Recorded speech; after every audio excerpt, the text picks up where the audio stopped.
KaraokeBooks. The Captain's Daughter. Aleksandr Pushkin.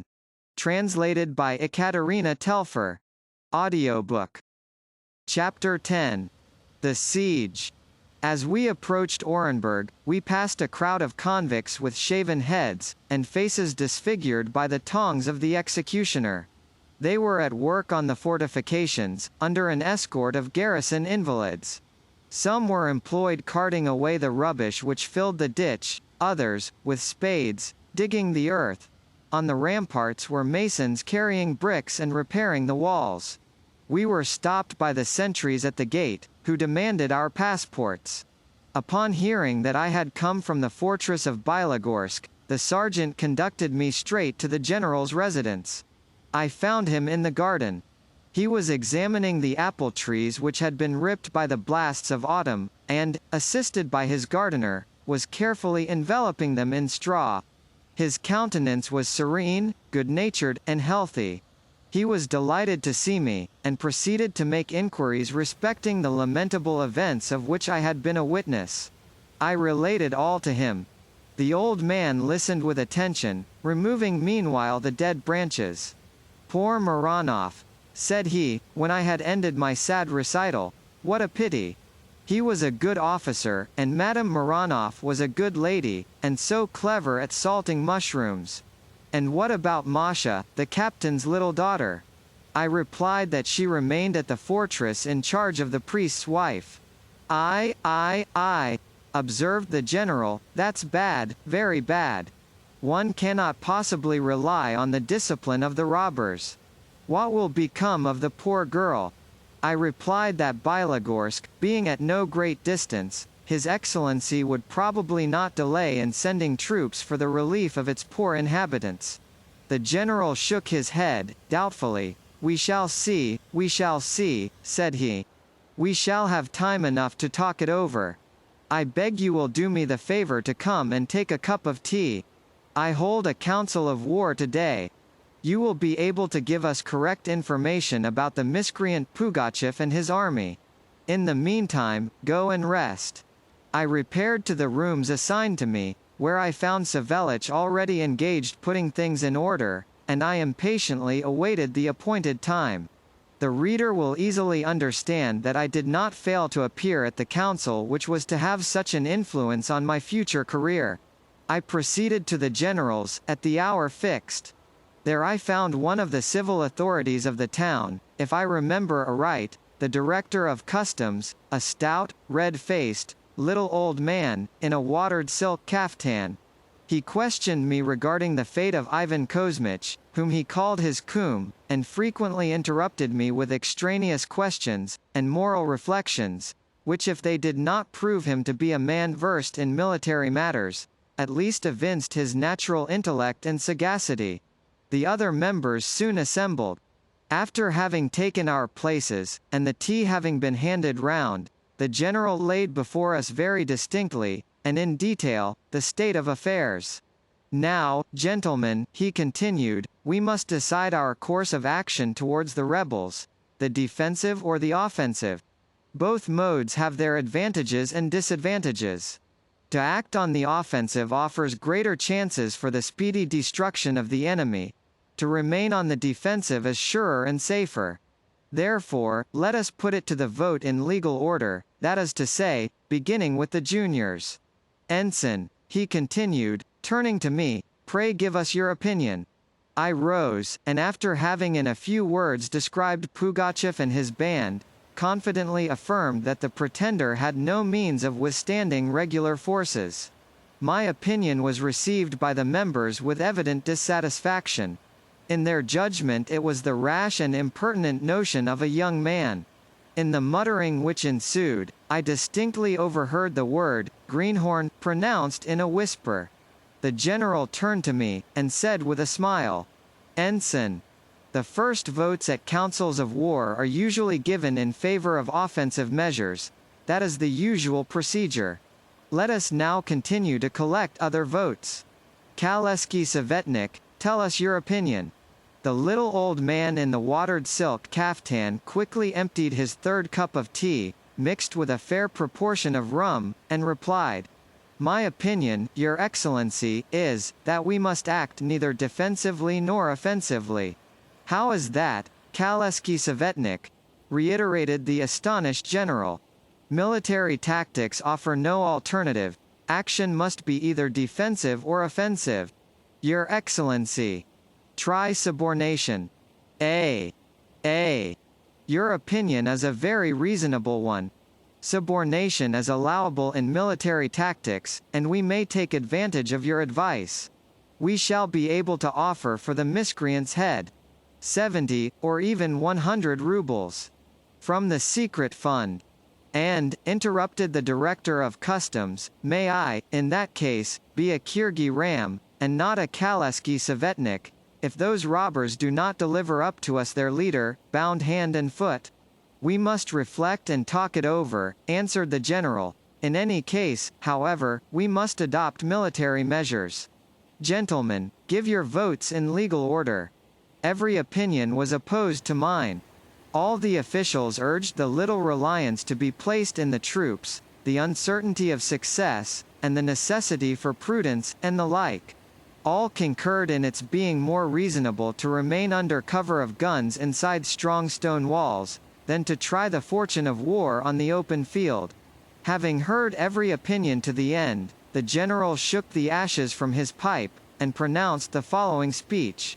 Gentlemen, I must declare to you, that so far as I am concerned, I am quite of the ensign's opinion, for that opinion is founded on all the rules of wholesome tactics, which invariably give the preference to offensive over defensive action.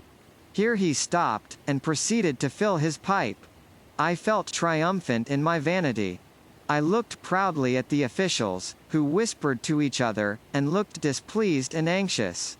But, gentlemen, he continued, emitting a thick cloud of tobacco smoke with a deep sigh, I dare not take upon myself so great a responsibility, considering that the safety of the province entrusted to me by Her Imperial Majesty, my gracious sovereign, is at stake. I therefore cede to the majority, which has decided that it is more prudent and safer to await the siege within the city walls, and to repel the attacks of the enemy by the force of artillery, and, if it be possible, to discomfit them also by sorties.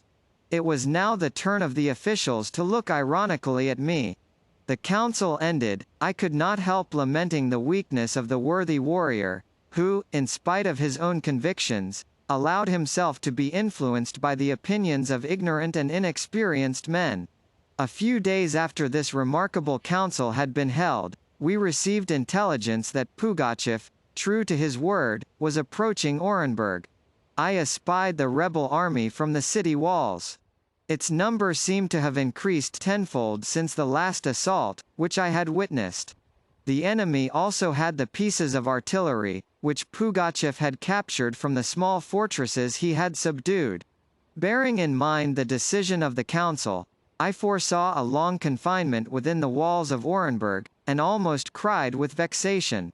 I shall not describe the siege of Orenburg, which belongs to history, and not to notes of a private nature.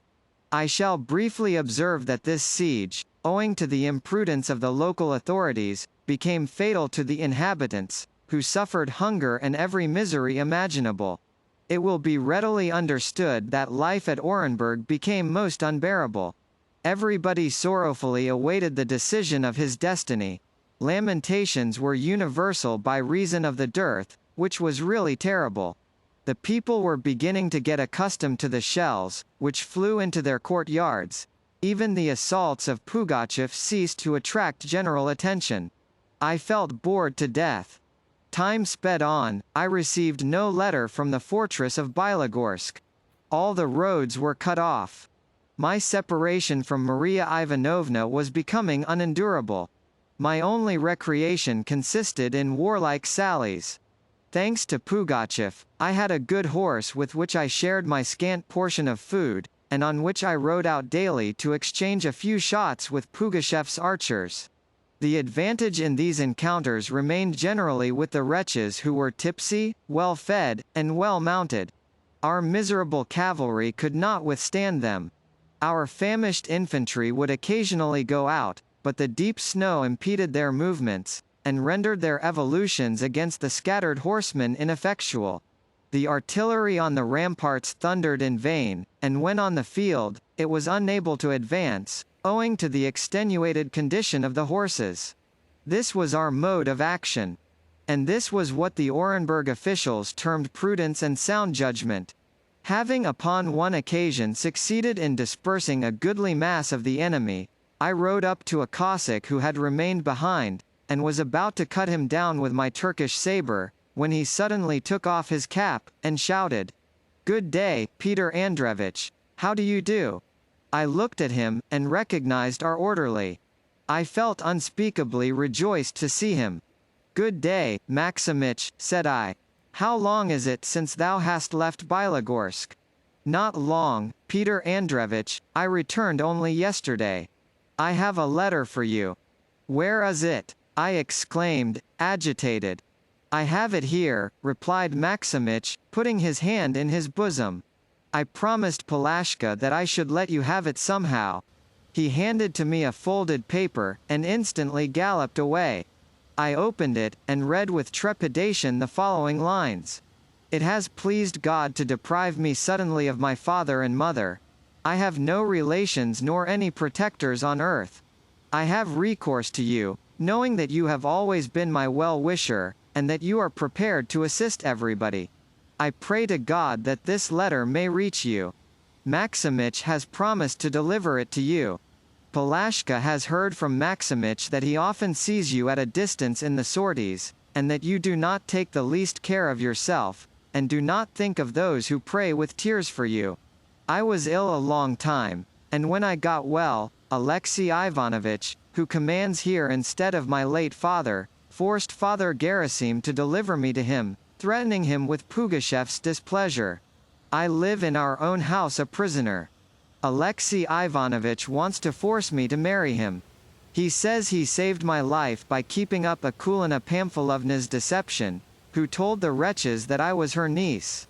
But I would rather die than become the wife of such a man as Alexey Ivanovich. He treats me very cruelly, and threatens, should I not change my mind and consent, to take me into the wretches' camp, where, he says, the fate of Elisaveta Harlov awaits me. I have begged of Alexey Ivanovich to give me time to think over it, and he has consented to wait 3 days longer, but if I do not marry him at the end of the 3 days, I am to expect no pity. My little father, Peter Andreevich, you are my only protector. Save me, poor girl. Entreat the general and all the chiefs to send help to us as soon as possible, and come yourself, if you can. I remain your devoted and poor orphan, Maria Mironov. I almost lost my senses on reading this letter. I rode off into the town, spurring my poor horse unmercifully. On the way I thought of one plan and then of another, for the liberation of the unhappy girl, without being able to come to any decision. Reaching the town, I went straight to the general's, and rushed into his room. The general was pacing it to and fro, smoking his meerschaum pipe. He stopped on seeing me. He was probably startled at my appearance, for he asked, with concern, the object of my over-hasty visit. "Your Excellency," I said, "I come to you, as I would to my own father. For God's sake do not reject my supplication. My lifelong happiness is at stake." "What is it?" asked the old man, astonished. "What can I do for thee?" "Speak." "Your Excellency, order me to take a battalion of troops and 50 Cossacks, and let me clear out the fortress of Bylogorsk." The general looked fixedly at me, thinking probably that I had lost my reason, in which he was not entirely mistaken. "What do you say?" "Clear out the fortress of Bylogorsk," said he, at last. "I answer for success," I continued, with warmth. "Only let me go." "No, young man," said he, shaking his head. "At so great a distance the enemy might easily cut you off from communication with the chief strategical point, and obtain a complete victory over you. The intercepted communications." I became alarmed when I perceived that he was about to enter into deliberations of a military character, and hastened to interrupt him.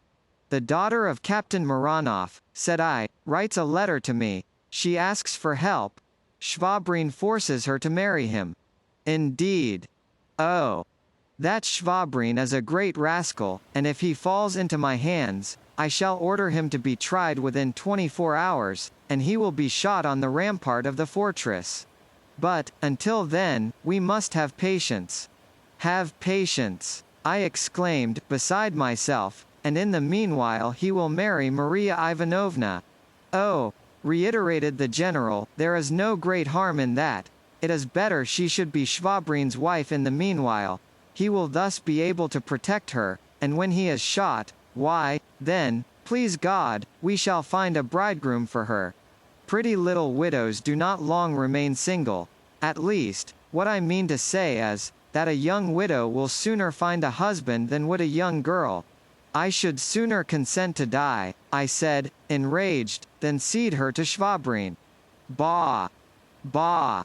Bah! Ha!" said the old man. "Now I understand.